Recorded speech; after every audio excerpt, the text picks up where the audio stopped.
And what does the rest of the book tour look like? Do you have So I'm going to take a break for the winter. And then I might go to Denver in the winter and Austin perhaps. Like those are the two.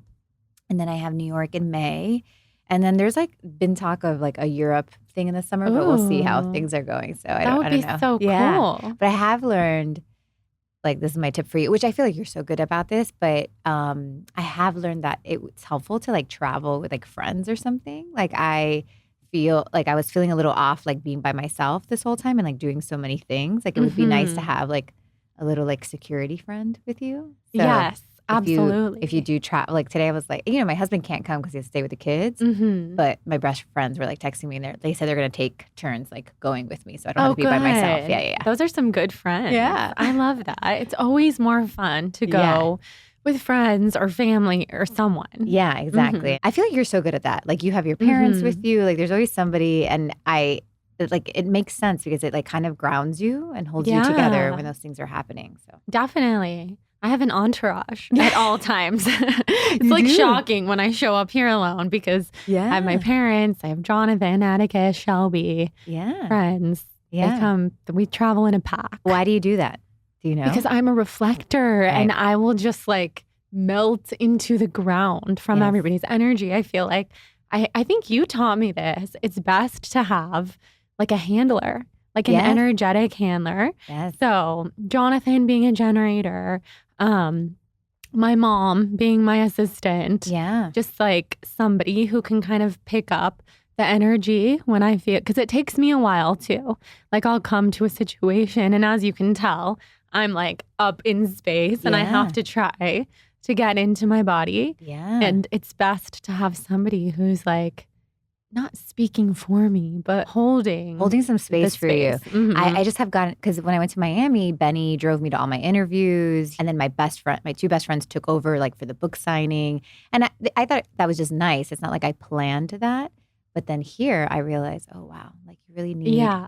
That's why people have entourages. Yeah. I learned. No, 100%. Otherwise, you're setting up for your own book tour. Yeah. Like guests are starting to come and I'm like setting up the table. Yeah. It's just not as professional either. Yeah. So you live and you learn. Yeah.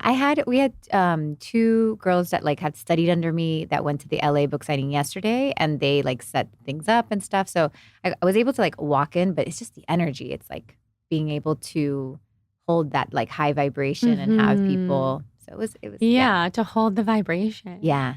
So did you do like readings for anybody? Yeah. So yesterday, so the book is about like kind of living your best life, dream life. It's just, I really wanted to make something positive. So when I was going into the signing yesterday, I was thinking to myself, like, what's the message? Like, what do I want to talk about? What's coming through? Because, the world's in a weird place. So I was like, this looks like a silly book, to talk about like manifesting what you want and dreaming of like, what's true for your soul and all that. But when I got there, like the message really was that we are all meant to hold a high frequency right now and hold a high vision. Even like when you're thinking about the house you want to live in, like that might sound so silly compared to maybe other things that are happening in the world. But that high vision of you like really seeing like what is true for you, what you believe in, like what you want to call in actually brings in the high frequency that we need in the earth right now. So at first I was kind of doubting myself. I was like, oh, is this like a silly topic to talk about? But then I was like, no, this is like exactly what we all need to be doing. Like what is your highest vision and really holding that, because that's how we elevate the collective. And on this trip, I've seen some old friends and because I used to live here in LA. And people are feeling heavy and negative. And I guess because I live in the woods, I don't like get that low anymore, which is nice. So when I come out, I'm like, oh my gosh, like people are heavy and what we really need is like a high vibes, like really that simple.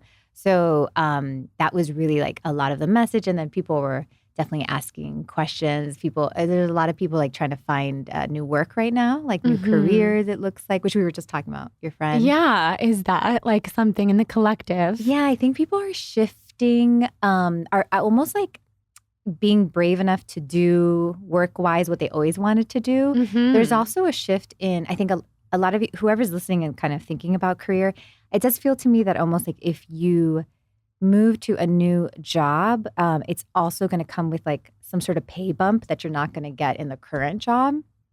So that was coming through as well. And almost like, when you're dating and you don't exactly like know what kind of partner you really want, but you learn what kind of partner you don't want from like all the bad people that you dated or whatever. Work feels like that too as well. Like I feel like those of you who are looking for the next job, it is a good time because you kind of are more clear about what you really need. And it does look like you found some sort of compromise. Like maybe we were too wanting something that was like kind of unrealistic, but now there's like this compromise with work that's happening right now. So if you're feeling work stuff, it's a good time. Just be very clear with what you want. And also know that sometimes, like, unfortunately, the track that you're on may not give you like that big leap that you're looking for. It almost comes from having to move to something else. Wow. So interesting how many people I know who are in that position right now, including me in different ways, because I love what I do, but there are transitions. Yeah. So interesting. Yeah, like being your own boss, you have to promote yourself sometimes. Yeah, all the time. Yeah, totally. So just backing up a little for anybody who's tuning in who doesn't know how you pick up messages and what type of psychic you are, tell us about that. I'm the same kind of psychic you are. I think so. I mean, I know so. I learned from the best. Yeah. So I read energy. So that's why, like, even on the show, if you guys watch the video, my eyes are closed most of the time because I have to kind of tap in. I am doing a few things. So I can read people's energy, but also if you ask me a question, I almost see it like a little bubble, and I can feel and read the energy of. So, like, we were just talking about work. I can close my eyes and kind of look to the side and see this like little bubble of work, and then all the information comes to me. Definitely, if those of you who are working on your own intuition, like if you want to get better at your own intuition, the first thing is to know like how you're receiving it. So I'm hearing it and I'm also seeing some of it, but some people feel, some people know, some people hear, and that like I'm just kind of going there, focusing on the energy, getting the information. I also do a lot of work with the Akashic Records. So I'll go into the Akashic Records to get some information as well. I need pen and paper usually, but I mean, it's helpful for me to like kind of write down what's coming through, but I need a little bit of quiet and focus to come in. But I can do all sorts of things. I definitely started off with like connecting to spirit guides, connecting to all like different types of light beings, lots of mediumship too, like just kind of past loved ones and things. But the more that I develop my gifts, the more I use my higher self to get the information. I don't need like as much of the translator as I did before. So, but I think you start off that way. Yeah. Yeah. And you teach people how to tap into their psychic abilities, which is a huge part of what you do. Yeah. So I know you've been on the show before, and we talked about your path to kind of working in magazines and that whole world to being a psychic. Yeah. Did you know that you were a psychic like when you were a kid? Oh God, no. I was raised, I'm Cuban, raised by Catholic parents. And I always joke that like, if I would have shown any signs, my mom would have been like sending me off to some nun school for sure. Like she would have been like, get the devil out of that girl. So I'm really grateful. I feel like I'm grateful I did not show any signs. I do remember, so I was born in New Jersey, moved to Miami young, and my parents put me in a Catholic school when I moved to Miami. And I had this really funny experience. It was the first time I had a religion class because I was in a public school in New Jersey. So I had never seen this whole like religion thing. So I was in a Catholic school. And this religion teacher starts telling us this story of like how women and men are called to service to God, like either a priest or a nun. And she's like it sounded like a freaking horror story. She was like, you're sleeping in your bed, and then this big angel is going to come and it's going to tell you that you need to leave your entire life and become a nun or become a priest. And I'm like sitting in that class. I was in third grade and I was looking around at the other kids. I'm like, what the shit? Like, is nobody else like afraid? Like because I really felt that was going to happen to me. Like there was something in me that I was like, that angel's going to show up to my bed. Like, and my mom says that like for a week I wouldn't sleep because I thought that like I was going to be called to work for God. And I didn't want to because I wanted to have kids and I wanted to have money and I wanted to have like, I was like this little third grader thinking of these things. So I had some signs that I was meant to do this work and like light work, but it really scared me. Like I think I was like very afraid, and I turned that gift off for a long time, which I see a lot in people now that I teach so many people intuitive work. I see a lot of people who had like scary childhoods that like, they were in their bed and they saw a ghost, and they turned off their Like me. intuition. Yeah, I was going to ask you, like, did you have that? Yeah. What'd you do? I just remember being a kid and just knowing that there were spirits in the room. But when you're a child, unless you have really evolved parents, there's no words for that kind of thing. So I was just terrified a lot of the time. Like, there's monsters in my room. The only context I had was like monsters from TV shows. And my parents, of course, would be like, that's not real. You're fine. All this kind of stuff. But I knew like there are spirits in here. I am not safe. They're drawn to me for some kind of reason. So, of course, I can remember that now. At the time, it was all just scary. Yeah. And then you turn it off, and it's actually, there's some work to turn it back on. Yeah. So I've been, I think it's interesting, like us being parents now, and what's going to happen if we never let them turn it off. So I'm interested to see what happens. My kids are very aware of kind of what I do and like what I believe in. And I raise them that way. So it's going to be interesting to see, like, okay, so example, my 5-year-old recently was watching things on YouTube that he shouldn't be watching. He has my son is 10, and my 10-year-old, watches some gaming stuff. And it's just, they make a lot of like scary games now. And my 5-year-old happened to like watch something scary, and he got freaked out. And something happened because he's so open. He started like letting in dark beings into the room and into the house. And he was scared to move from like any room in the house. And I was like, great, this guy like brought in something. And it was so funny. Like, the things that you scream at your kids for, like if your mom does what I do, you're like, God damn it, guys, you brought in like, bad beings again. Like, they were looking at their Turn mom. off the gaming, you do. And I was like, you guys, now we have ghosts in the house. And they were like, what? How did we do that? It was like so funny. Powerful kid. Benny was like, my husband was like, Nikki, seriously? Like, these are the things that they're going to remember, like their mom getting them mad at for, But you're telling them the truth. Yes. And they understood. And they did, because they knew they felt something, especially like in the room where they were gaming.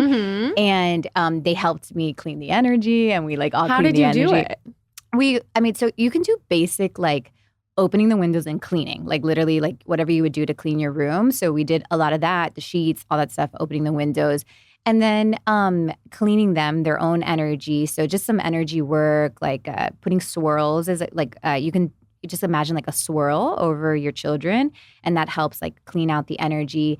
A swirl of like energy? It's just an energy swirl. Like you can close your eyes and just like see that swirl going through them, because it really like cleans things out. So we did that. I also have a healer that I called, and she helped as well. I just like asked her to do a little healing on the boys. And sure enough, he was not like, after that happened, after we did all the cleaning, he was happy going in the house. Like he was going through the stage that he would not move around the house unless somebody would go with him, because he could see he's still open.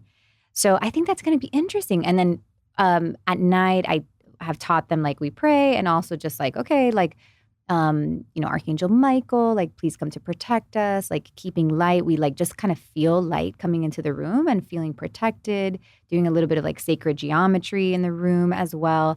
And it's just, it works. Like it really works. Wow. That's so cool. I wonder, like, when they're 12, 13, like what, I don't know, how's that going to look? Yeah. Do you feel like any of your kids have the psychic abilities that you have? Obviously, we're all intuitive, but some people, that's your path in this life. Yeah, that are more turned on.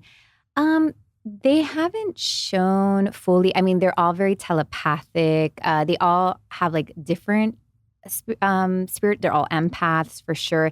Ethan, my youngest, is definitely like the most, you can tell that he is like in another dimension at the same time. So he is just like very gifted, but I think they also need to be a little bit in the real world when they're young, like I get this feeling that this is exactly where they want to be, and they don't want to go too much into the spiritual just yet. Yeah, that makes sense. So question for you. You were at our house yesterday and I was telling you that Atticus has not been wanting to sleep without us. And I'm wondering if you did any like quick psychic cleaning of our home because he slept perfectly last night. Yeah. Well, like he let me put him in the crib. He didn't even reach for my hand. He was happy. Yeah. And I was like, what is this stroke of miracle after 2.5 weeks of regression hell? You have a lot of like between your cat and Addie, there is so much like telepath. Like there's both of them are such old souls. So I kind of, we were kind of sitting like all together a little bit, and I was just like, the cat was talking to me so much, like Addie was, and there was something. Addie was just a little ungrounded, like. But once we like looked at each other and like kind of like letting him in, and he just made it seem like he was feeling a little ungrounded. So I was kind of like asking him to ground back in, and like it looks like he's gonna find his way. That's amazing. Yeah, that's a bit of an ungrounding time in our household. Yeah. We went to Mexico. We came back. Who knew that would be a huge transition shifter for a toddler? Yeah. We have a new nanny. Yeah. I think he also feels what's coming into your house. So I think he's like feeling the shifts that are coming. I think Hudson too. Yes. In terms of Hudson, the mentor, my 8-year-old cat, he was looking at Nikki like, where have you been all my life? I have so much to communicate to you. I swear. I felt like he was talking to me like, I was like, I need to take a picture with this guy. Like I could just hang out with just with him. You need to send me that picture. Yes. And then he swiped at me after that. I'm like, oh my God, he was feeling feisty. Yes. Like kitten Hudson came back. Yeah. Oh my God. If you guys, like all of you are listening, like if you sit in your home and just take a minute to like feel everybody's soul rather than, what you see, the cat and all that stuff, like you can really see it and feel it. It's right there. Like, and you don't have to be afraid of doing that because I'm a very grounded, I have 3 kids, like run a business, have a husband, but you are constantly communicating with the souls in your space. And when you can communicate at a soul level, it just works better. Like you have to kind of get beyond some of just the physical stuff of like, oh, this one's fighting with me or this one's mad that I took like, I don't know, their burrito or something. But if you really sit there and just like feel their souls, they have so much to say. It's very telepathic. It's a practice, not necessarily a gift. Yeah. So do you do that like everywhere you go? Or is it something that you turn off?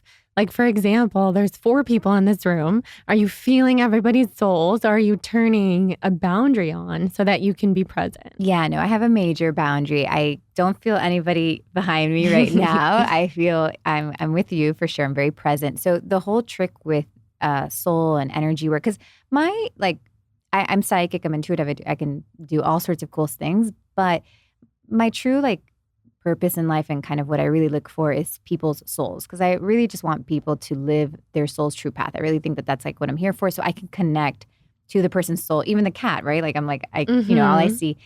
So that it comes from being very present. Once you're present and like you're really there, it just comes naturally. So the more present I can be, the more I can connect there. But sometimes, you're walking down the street or you're at Starbucks and you can't be fully present, then I cannot connect as well. Also, I don't want to feel everything. When I first started, I had like past loved ones, deceased loved ones, like coming and interrupting me like while I was driving on the highway. So you do learn at some point to put yourself in a little bit of a bubble, orchestrate what is coming your way, because if not, you'll feel crazy. And I feel like you went through that yourself. Like you had to start directing what was coming at you, because if not, it was going to like drive you crazy. So it is like, that's when you take your intuition from just like a random thing that happens to actually something that is your power and that it's like, it's in your control. So directing it a little bit is for sure, important. I feel like you went through that. Yeah. I mean, if I'm not still going through it, I probably am. The boundary thing has always been so tough for me.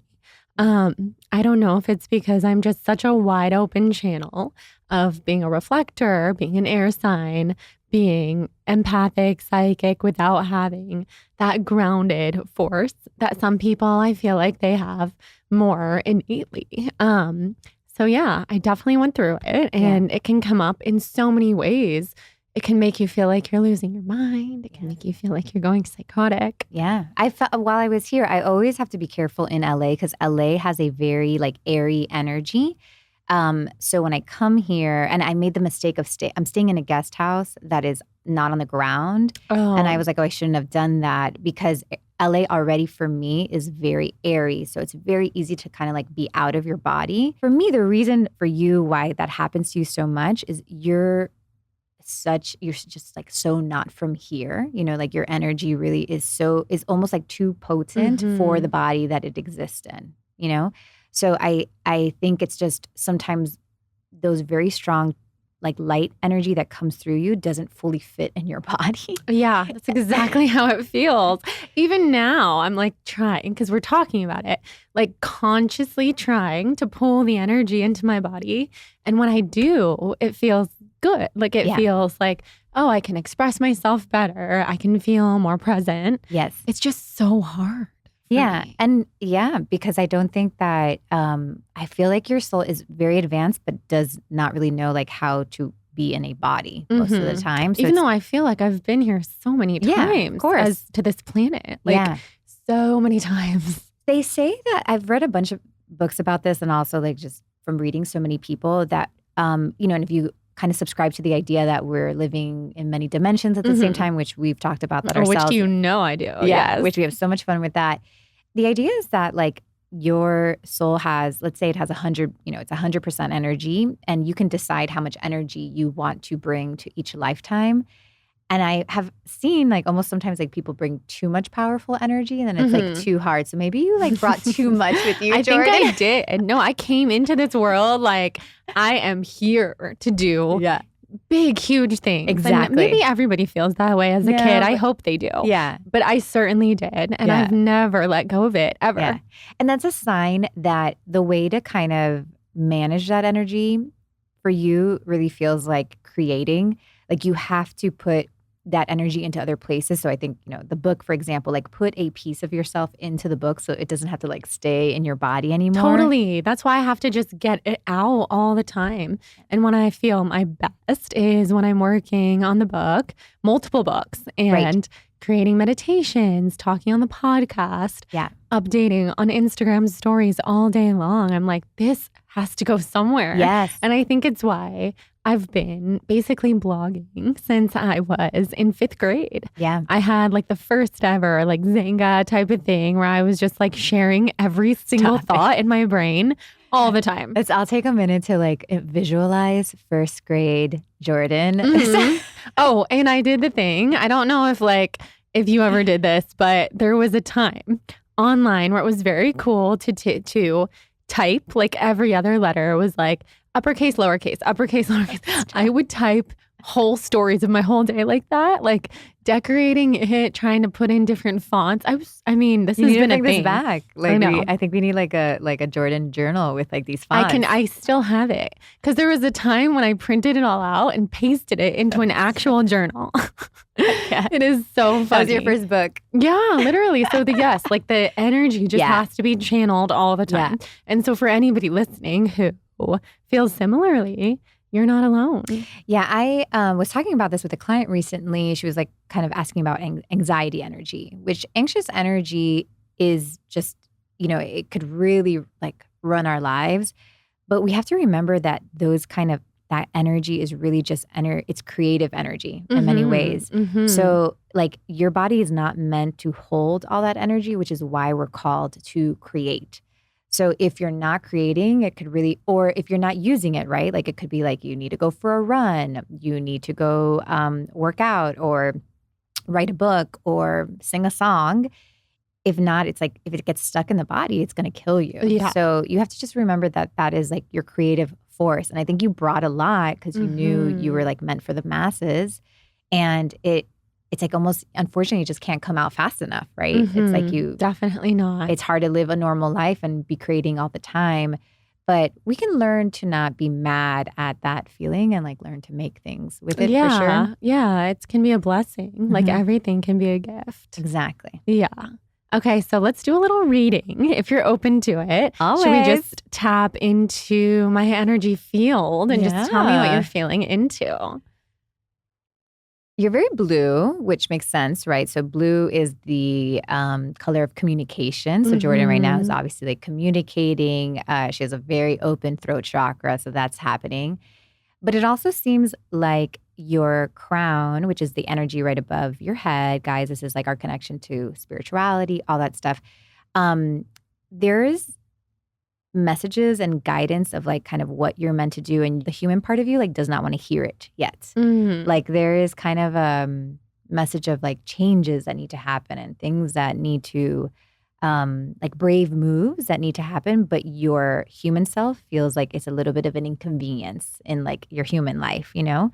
So there's like downloads and just good stuff that's trying to come true. It feels like that is almost like a second book that feels like inconvenient because I'm working on something already. So you're like trying to push this like inconvenient information because it is inconvenient, right? Like you have so many things going on, but there's like something else that is also like coming through. And it does look like, Jordan, like to be open to like when you think about your work, it feels like distribution. Some of the stuff you do is very kind of like distributed kind of like mainstream, or there's going to be things that are distributed mainstream like this next book, but to be open to like indie distributions too. Like it looks like there's going to be some work that, you know how like fancy lines have like a Target line, but then they also have like their boutique line. You're going to have some of that. So to be open, it's kind of like a mainstream versus an indie kind of thing as well. So you have that going on. And it's also definitely a time of staying put, you know, like you're really like in this place of like, we got to stay put. We got to stay in this like home. It's a little bit of a hard working time, which you're not like afraid to do, but looks like there's just some heavy lifting right now as well. Like you're going to be carrying stuff. And the way that I see that, guys, like I'm seeing it obviously like in her energy, but also Jordan has a huge, like divine team that is always like trying to get through to her. So they communicate a lot as well. So if you just sit and focus of like what is around you, I can just kind of hear what's coming through. Yeah, love it. Are there any like ancestors that have messages? Do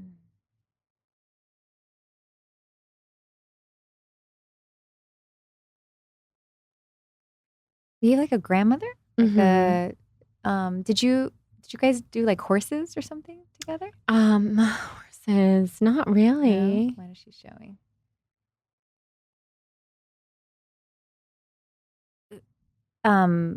Your mom's like, is it your mom's mom or your mom's grandmother? Probably my mom's mom. Your mom's mom, who is like, who's been there. She's talking to you about like parenting, like almost like she's kind of, she's there a lot for your parenting. Like, you know, there's so many guides that want to talk about like your work and what you do, but then there's like the ancestors are really interested in as you as a parent and a mother, and almost saying like, because it kind of looks like motherhood can sometimes be like a burden, or not a burden, but almost like a what? Like this is, I love it, but at the same time, like did I overcomplicate my life? Am I overcomplicating my life? And she's saying like that you come from like a strong lineage of like multitaskers and like women that are like very just capable there, and that you can handle more kids than you can actually imagine. And that she's saying that as long as like the home is set up like home is where the heart is. That's kind of what she's explaining, like almost like as long as the energy is safe and it's like this special place, that's like what the kids need from you. But she's like really trying to encourage you that you can have lots of babies. I love that. I feel that from her. Yeah. And when I first realized that I was pregnant with Atticus, it was her that showed me from the other side before I took a pregnancy test or anything. I had this vision of her holding a baby boy and handing him to me. And the next day I took a pregnancy test, was pregnant. And as you know, I'm like, this child is a boy. Like before I can even find out from any testing or anything, my grandmother showed me that he's a boy, and he's been with her, and I feel her around him all the time. Yeah. She's like, she's really thinks you're like a wonderful mom. Like moms are, mother. I actually was with a friend yesterday, and she was like telling me that like she felt so guilty about the kind of mom that she was, and I was like, "Are you kidding me? Like those kids are so lucky to have you, and there's so many different types of moms. Like it's not about all the time that we spend with them. It really is about like the love that we exude and like how it feels in the home." And Mm-hmm. your grandmother's just saying that, like she's just saying that you can handle a lot of kids. Like you'll be surprised, like Wow. what you can handle and what they actually. Addie is very like he feels very full and like very nurtured by you. And it has a lot to do with like the energy that you hold. So Mm-hmm. yeah. I'm so happy to hear that. That's exactly how I feel. But I definitely have times of thinking, I'm not home enough. I work so much. Do I just need to be a stay-at-home mom? Are these my years to just do that? But I know what fulfills me. And I also feel like he's so full, and Yeah. the energy in our home is on lock. Like he feels Yes. so loved. There's Yeah. so many people who care for him, who love him. And he's a mama's boy, as you saw yesterday. He lives for mama. Yeah. And it's because when I'm with him, he has 150% of me. Yeah. Yeah. No, he's wonderful. And he's a very old soul himself. So So he has a old. very strong energy force. We're talking about nannies, and I actually would love, Jordan, if you sat with him and asked him who he wants, because I have a feeling that he's trying to tell you about the person he wants in Mm-hmm. almost. So I actually did this to my youngest son. And when he was little, my youngest son was 1, and we were transitioning from the nanny that we had. And I was like, it's so scary to find help for your child. It's like the scariest thing to like have to hand your child off at such a young age. But you have to, like we have purposes and callings and work and all that. So I asked Ethan, and I'm like, Ethan, I was dressing him. I had 3 interviews that day for nannies, and I sit with Ethan. And I'm like, hey, listen, I know that like who's for you, so like please show me a sign. Like please tell me like who your person is. And I'm dressing him up that day, and I remember like putting a shirt on him, being like, oh no, I want to change the shirt. I don't want to put this one. I put this like random hand-me-down shirt that I didn't even buy. It was like a friend handed it down to me. We have 3 women come in. They were all great. And the 3rd woman comes in, and I'm not even joking. She is wearing the exact outfit that Ethan was wearing. Oh my God. I still have a picture to this day. They were wearing both black pants and this like ugly gray t-shirt with an American flag on it. Like I would have never bought that, but somebody handed it. And it was because he was trying to tell me that Mariana was his person. Oh my God. So Mariana ended up being his caretaker, and she was and she, became part of our family. But he told me, and she had just moved here from Venezuela, and she was like going through a lot, and he healed her. Like he gave her like a home, and he really just like helped her before she got to now she has like another job that's not, she was an attorney in Venezuela, but Venezuela was so bad, she had to move. So I would say Addie is so strong, like, and he has a very strong field that I would also ask him, like, work with him a little bit more telepathically to see like what he has to say, especially about his caretaking. Like, really, like, listen a little bit more, because it looks like he's trying to tell you something. That's such a good tip. Yeah, I'm gonna tune in, and that's true with everything. I think I remember you saying to me, let Addie help you manifest the home and like the neighborhood that we're going to live in, and where he wants to grow up, where he wants to go to school, all those kinds of things. Yeah. Wow, that's so powerful. Because as mothers, we feel so responsible, like we're like making all these decisions. And we have to remember that these souls, first of all, many of them can be older than us. Like I know that Ethan, especially my youngest one, is like much older than I am. And I, he changed so much in our lives for us. But also, like, they have their own path, and there are things that they need. Of course, we're not going to be like, oh, you want Oreos all day? I'll feed you Oreos all day. It's not like that. It's their higher soul. Exactly. It's their higher soul that is trying to connect with us. And, all they have is this, like, little human body with this little brain that's not fully developed yet. So they can't obviously tell us everything.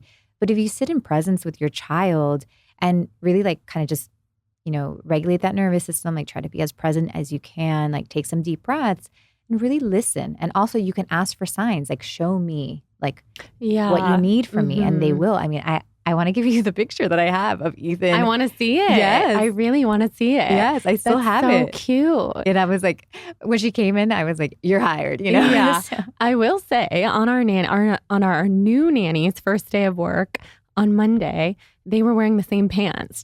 She was wearing like this blue, all these blue, different color blue camo leggings, and he was wearing blue camo pants that my mom got him. And I'm like, okay, this is crazy, because I didn't even know that my son had camo pants, and like whoever dressed him this morning, Right. Jonathan, like put them on, and I did think that was an interesting sign. Oh, that's so so now I can funny. look at it. I can look at it that yes. way. And then we're talking about it. Yeah. Okay, so transitioning into another question from your book, I know that you manifested the land that you guys now live on. Tell us that story. Yeah. So I'm originally from Miami, grew up there, my husband too. And my husband, so we had like reverse roles. He was like the main provider. He had a tree business. I helped him run that business. After I left media, I was working with him. And I just got this feeling that this guy was like not well. Like I did not know what was happening, but I was just like, this guy is sick. And I just got this weird feeling that like he was going to pass even. And I was doing my work on the side, raising the 3 kids and, really just trying to do readings here and there when I could. But that really kind of told me that I needed to like push it into high gear and take my work seriously. So I started doing that and kind of let my husband be. Like I could tell something was like off, but also it wasn't like my time to get into that. Like really the message was like, grow your business, make sure you can take care of the family. And sure enough, 2 years after I got that message, it became very clear that my husband was sick with an addiction that I didn't even know he had. And we had we were very blessed and lucky, because I know that that's not how most stories happen, but we did a bunch of healings and he went to rehab and he was just very committed to switching all those things. Like I had to get to the place where I got my power. I like brought all my power back to me. And I just had to say like, okay, God, like if I'm not meant to be with this person anymore, and like if this is the path for us, then that's okay. But then this miracle happened and my husband's soul was like, oh no, hell no. Like he saw that train going in another direction and he was like, no. And he really, he like, I almost felt like our family was like on this train that was like about to leave him. And he was like sprinting to get on that train. And he really healed himself and we were able to continue. But part of that, so when you have like such a big thing like that happen, especially when you're in this place of like you almost like lost somebody, we were almost like lost my husband in a way. We just didn't make sense to live in a way that wasn't true to us anymore. Like we really were just like, we don't even love it here. Like we don't even love Miami. Like we don't love this property. Let's do what we love. Like nothing mattered anymore. And when we thought about it and we asked ourselves, like, what do we really love? It was, we wanted nature and we wanted space and we wanted to get out of that like rat race and the hustle. So we sold my husband's company and we had looked at this place. We're outside of Asheville, North Carolina. And 5 years ago, before any of this, we visited and I just knew the area was calling me. There's a lot of vortexes in the area. There's a lot of healers, all that. And the area was just like really calling us, but we had no money. Like we took a realtor to like show us places that were like over $1 million. I could like barely pay my mortgage at that time. So I was like, who do we think we are? Like looking at these places, but I don't know. There was we were manifesting. Yeah. And Benny has always been so good at that. Like he never lets money get in his way. He will always, if he wants something, like he will make sure we go, we get a feel for it, even, which I think is so important in the manifesting process. Because the minute you start getting into the how, because I was definitely, when we were looking at that land, I was like, I have no idea. Like, I mean, how does this even happen? How do people get second homes? Like, how do people get $1 million properties? Like, I didn't know how that happened. So I really feel that trip 5 years prior basically changed my life so much because my North Star changed all of a sudden. Like, I was like, oh, I was like dreaming of something bigger than I had ever dreamed of before. And I feel like the land was telling us, your family cannot come here with all that bullshit that you guys like have. Like all that stuff that's on you and like all that baggage that you have, like the land wanted me like at a higher frequency. So I feel like when I started to see these properties 5 years before we actually moved, it just changed our lives. Like that's when all the healing happened. That's when my business grew. And I forgot about moving. Like we were in such a survival mode place that like I didn't even think about moving anymore. We were just trying to like survive. But it was just so interesting. Once we went down this very hard healing path, when all that was over, it was just very possible. Like our house, we were able to sell our house, and we came back to North Carolina. We did 2 days of looking at properties. And we were walking around like almost as if like, when you're single and you're trying to like find your person, that's what it felt like. I knew that my person existed. Like we knew that our land existed, but it was hard to like find it. And then finally we found it, and we just like knew it was ours. The land spoke to me. Like when we went to go see it, it was just like, this is not going to be easy. And it wasn't easy. And, there was a lot of paperwork that we had to do. I had to like prove income. It's like they want your blood when you're like trying to buy something, They want you to basically tell you that you have every single dime to like have that. So yeah, we had to make hard decisions. We had to sell our house in Miami. We had to leave all our family and friends, but it was like exactly where we needed to be. And the land has truly healed me even more. Like I had so much ancestral trauma in Miami because that's where I'm from, and we're Cuban and all that. So really the manifestation process to me is you dream a bigger dream. That land is 30 acres. It was a bigger dream than I had ever thought was possible. I'm just an immigrant child. So like, who am I to have 30 acres of land? And when you dream that bigger dream, the vibration, you are not the person that can have that dream yet, right? Like you're not vibrating at that level just yet. But that bigger dream is going to ask you to rise and meet it and basically rise in vibration. And life will bring you through some hard stuff typically so that you can really elevate to what it is that you want. So at first you're thinking like, why is life getting worse and harder? And it's really that it's like preparing you for the kind of person that actually does have that 30 acres of land. So like the person that lives on the 30 acres of land is very different than the girl that went 5 years ago looking for land. Yeah, 100%. Like, the land raised me to be the owner that it needed. So I just think like really like be clear on what you want, like, and know that it's coming from your soul, that it's destined for you, but also be open to the lessons and the work that it is calling you to do, especially if you're looking for land, because I know you are. Work with the land. Like I would sit in meditation in Miami and like hear the land, and the land was my guide. I would follow what it was telling me to do. Wow. That is so powerful. And I'm just seeing as you're talking how true that is for me and my family situation. And just to be patient, you know, everybody listening whether it's a home or whether it's love or whether it's career or kids, just calling in that next thing, it's going to come when you're ready. And let it be your teacher. Like, and I think you're there right now. Like to me, I almost feel like you're in the second, like if there's 4 quarters to your, like to this move and to this like next level that you're going to, like you're in the second quarter. And it's like school, like you're in the second like semester or whatever. And there's 2 more, Yeah. Maybe that's why I always have dreams that I'm still in school and then I have all these semesters to finish. And in the dream, I'm always like, wait, I feel so done with this. Like, I thought I finished all this already. Yeah. That's so funny. I have those dreams too in school. Like I go back to high school and I feel older than the people that are there. Yes. And I'm like, I'm always walking around I dream this at least once a week where I'm walking around my high school or my college, but often high school, and saying to my friends, I don't know where I'm supposed to go. Like, I don't know which class I'm supposed to be in. And they're all like, Jordan, just check your schedule. Like, everybody knows. And I'm like, I don't know where the fuck I'm supposed to be. Like, I don't have any memory of like where I'm supposed to go right now. And it's always very stressful. I have goosebumps. That's so fascinating. I literally have the same dream, just so you know.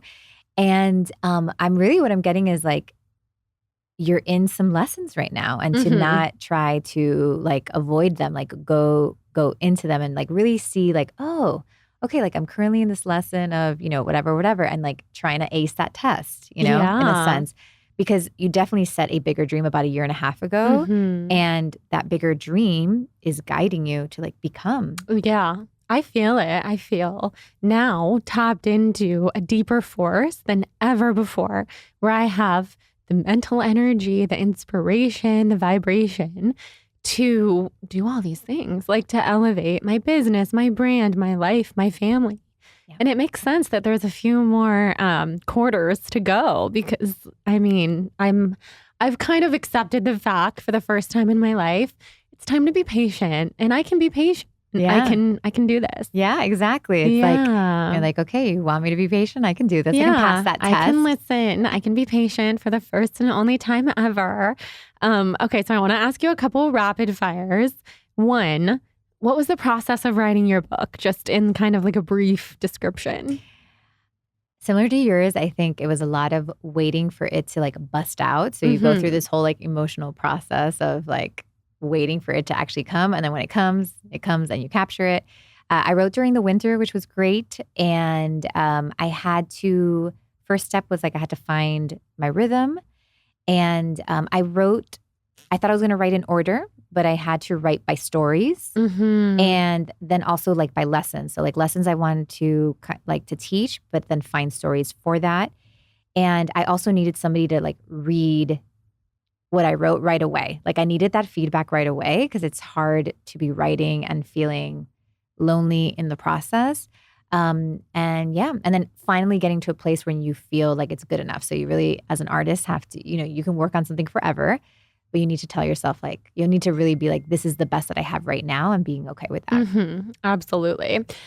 And you've helped me so much in that process with my own book. And I feel like people might not know that about you. You're a psychic, but you're also an incredible business coach, love and relationship coach, and also like a book coach. Like you are a jack of all trades. It's amazing. I know. I've had many, I'm 41, so I guess like I've lived a life, but I was an editor. I was an editor by trade. So I worked at like Refinery 29 and, NBC and MSN. And writing was really like my first love, like the thing that I found.